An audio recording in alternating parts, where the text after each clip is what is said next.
Welcome to Our Girl Relationships. We talk about the problems people face in their day to day lives. Let's start with the video.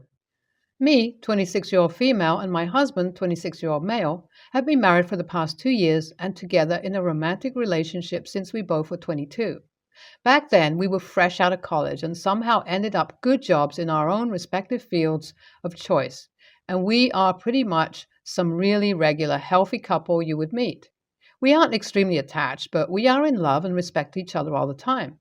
Well, honestly, this is the only way a relationship works out, and sometimes this really works for us, and it is what it is. We have known each other since we were kids, but weren't close to each other. We were just casual friends and didn't think of anything would happen between him and me till we were 22. And before that, we were into our extra top dramatic relationship that we had to get out of after college. So he just left, right? And without any issues, we got married. Everyone was happy for this union except for one person, and you all must have guessed it by now, my sister. She is 22, just fresh out of college and trying to make it out in the real life. She's trying, and I don't want to judge her for the hardship she's having just because she and I don't get along. My sister had a huge crush on my husband during her middle school years. Whenever we would have to have a meeting to discuss for group projects, and if he would be in the same team as me, she would try her best to leave an impression. But after we all left for college, I had no idea she was so much madly in love with my husband that she would put her all relationships in line just to destroy mine. That's some cute dedication right there, but honestly, wasn't going to work, even if she had made a deal with the devil. It was my husband's birthday, and he has been working really hard for so long without any breaks. So I decided why not step in and throw him the best birthday party ever and make him feel loved and special among the family. I should just cut her off and should have gone for not inviting her, but I wanted her to change and be a better person. She is 22, really naive, and teaching her a life remembered lesson, so she will always think thousands of times before doing any kind of things to anyone to intentionally hurt them. So gear your seatbelts up and enjoy me narrating the whole incident in the most simplest way possible. And yeah, keep an open mind. Sooner or later, she will be out of my life. That's why using the main. I know I'm contradicting myself by saying that she will be out of my life, but this was peak humiliation for her, and the consequences of her actions are going to bring out enough hatred for me and her. So she will be the one cutting me off and will save me the pain of driving her sorry ass. And now that I'm done putting disclaimer for everything, we shall continue, my ladies and gentlemen. At the morning of my husband's birthday party, my sister's boyfriend called me and told me about whatever he was cooking up. He did sound really disappointed. I mean, who wouldn't? Imagine your partner trying to home wreck someone's house and telling how madly she is in love with another man who is literally a family member. He usually doesn't listen to her chatters over call, and thank the Lord he got to hear this most evil conversation she was having with her friend. And her plan was something related to arranging that gift and her making the payment. After they arrived, I had everyone submit their gifts and made sure my husband opened none of them in front of the family members. After the gifts were taken to the inside room, me and my friends opened the gift, and there was this very indecent picture of me drunk, kissed by my ex. And that particular moment haunts me. My ex would be the most toxic person ever, and I was madly in love with him, and he kept on taking advantage of me in every way. That particular picture is before he got me totally high and drunk and started getting physical with me and forcing me to have sex with him. And because I would be intoxicated, I didn't have the energy to think or take any actions. So I ended up getting hurt that night really bad, and it took me 2 years to recover from that. It made me feel insecure in every way and made me feel miserable about my body. That picture was taken by my ex's friend as a proof that he took me from my ass. And the next day, the picture was all over college, and I had to skip college and classes for 2 months straight. I have never been a proactive person. I'm always covered up and don't like showing skin because I never felt confident of my body. And after this incident, I never recovered from it. And even after discussing it with my husband, I didn't want my whole family to see me that way.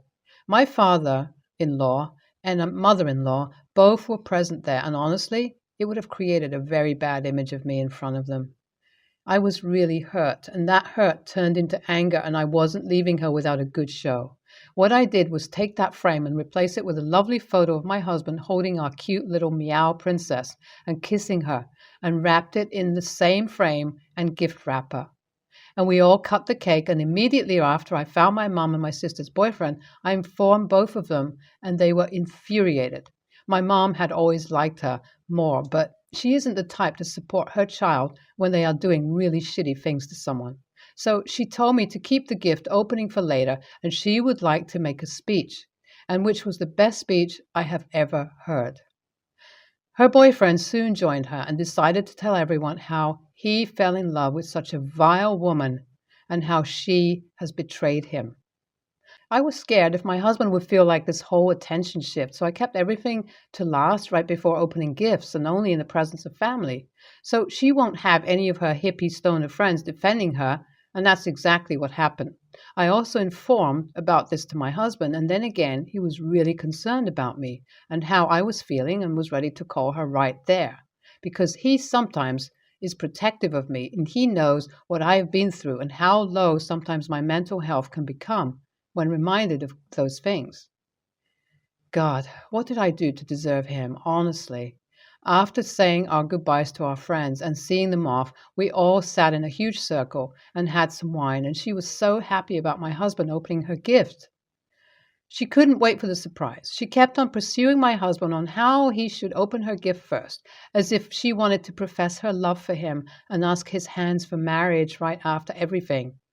Okay, now that I am connecting the dots, I think I found what she was actually after. Holy cow. Now that I think about it, with all my senses, I understand now. So basically, she wanted to show that I am some characterless whore to my husband and in-laws, and then switch the position to make me the bad guy and then act to be the sweetest girl in the world and try making my husband fall in love with her. This shit is so messed up. She definitely planned something like this, or why else would she do all that in front of everyone? She is so vile. After that, when my husband finally opened her present, he saw the picture I replaced it with, and I could see her going pale. Me and her boyfriend shake our hands together and let everyone know that we had a great pleasure working on this secret mission. And other asked us about the secret mission, my mom took over the stage and started telling everyone how grateful she is for an amazing daughter who always supports and does nothing but love and cherish each other. She made sure to be extra sarcastic that day, and by then my sister had already started feeling gloomy about everything not working out on her terms. And they even said her that she actually was proud of me for having my sister's back today and changing the picture in time, and that's when it hit her. She is all exposed, and all she can do is lower her head down in shame. Her boyfriend took over the mic and started telling how many sacrifices he's actually made to bear with sister just because he loves her. And towards the end of the relationship, he said to everyone, I did so much for the love of my life, but she wanted her sister's man. Pin drop silence in the room, and we can hear her sobbing because she is being called out. She expected me to sob, but no, she was the one who got a taste of her own medicine. Hey, it's me again. Not familiar with how to make updates, but I hope it's the right place. So yeah, she has me and my husband blocked from everywhere. Her boyfriend left her. He is well in contact with me, and she thinks I stole her boyfriend. Like, no one in the family is talking to her and is trying any communication because who would, honestly? I have made sure for everyone to know that calling it my fault is going to make matters worse, so they are all shut. I cried my eyes out in front of my husband because that picture did trigger me and then consoled me, and we had the best sex of our lives and slept in the whole next day. It was magical, and it is what really matters, honestly. 1 year update, and thank God last time this post went into the right section. So basically, what has happened is me, the woman of the house, is pregnant with the love of my life's child, and I have completely moved past my triggers, and now I am unhinged. We are more than normal couples now. We are just completely attached, and after everything, it was just my trauma from the past that was holding me back from loving again. And now we are great. No contact with my sister. Her ex is with another beautiful and amazing woman and getting what he deserves. And my mom has also been in no contact with her. She cut all of us off as I had predicted. So really, that's all. I feel the worst for the sister's boyfriend. He deserves better, honestly. Mom is the real MVP, and she really did her best as her mom. The sister needs help. I'm a 21-year-old male. I'm going to marry my fiancée, Kay, 24, in a month. My dad was a controlling piece of crap who's probably in hell now for all the stuff he put my mom through. They divorced when I was 8, and my mom married her husband when I was 10. And then she left with him, moving to another province entirely. And because of the custody agreement, I had to stay with my dad. I did see my mom after that, like on birthdays, but when I graduated high school early, I was 16, even that stopped. When I was 18, my dad died, and she started reaching out more. And last year, she moved back to BC with her husband and their daughters. She's tried to get closer and's gotten closer to Kay, but I just feel so small and cold, like I don't have feelings when I'm with her. I love my mom, but I'm not a 10-year-old who couldn't go to sleep without her hugging me anymore. I'm a computer engineer. I've got my iron ring, and I've got interviews at all the top companies in Vancouver. Like, I'm past grown, so I don't know why I feel like I do and why I feel so sad whenever I think about her. Like, I'm pretty sure that I'm a normal, well-adjusted guy aside from that. I've left most of the wedding planning to Kay and her sisters, so I'm hands off. Kay asked me who would give a speech on my side of the family at the reception, and I just said, choose one of my cousins. Well, one of the cousins she asked told my mom, and she came to me yesterday with a speech she wrote and told me she could say it because my dad's dead, and so none of my cousins would need to. I read the speech and it was actually amazing, but it also made me want to cry. So I just told her I didn't want her to do it because I don't feel like we're close enough for her to give it. That made her really sad, but she just nodded and left. Kay and her sisters read the speech and told me my mom's speech is fantastic, and I was wrong to tell her she can't do it. I felt really bad since last night because they're right about the speech, and there's something about my mom's face after I told her no. I'm just wondering if I was wrong or an a-hole to say what I did to her. NTA, an incredible speech doesn't make up for abandoning your child for years. NTA, you're not obliged to just forgive and forget what happened. She left you alone with your father and went and made a new family. She doesn't get to come back like everything is okay, especially a position of respect like giving a speech at your wedding. She decided you were the price she had to pay to leave your father. She's not a mother. A mom wouldn't do that. Unless Kay and everyone else experienced the childhood you had and the feeling of an absent parent, then they have no standing to tell you you're wrong about this decision. NTA, and you and Kay need to have a serious talk about her not getting to dictate what your relationship with your mother looks like. A pretty speech does not make up for you feeling like you were abandoned for the majority of your childhood. Frankly, the fact that you're feeling the need to come up with some family member to say a few nice words to your sides will be evenly represented and is already a problem. You don't come from a close-knit family unit. And Kay and her family shouldn't be pushing you to act like you are. If you just want friends to give toasts or no speech at all, that needs to be a valid option. My fiancé has a very young daughter from a previous marriage, and we decided when we got engaged that picking her up from daycare was way more convenient for me than her. We contacted the daycare, and my fiancé updated them with me as an allowed pickup. Relevant. My fiancé and I are not the same race. My fiancé is Persian. I am mixed white Asian, but look very Asian. My fiancé's daughter shares her last name. I do not, and I still have a separate address until my fiancé and I get married later this year.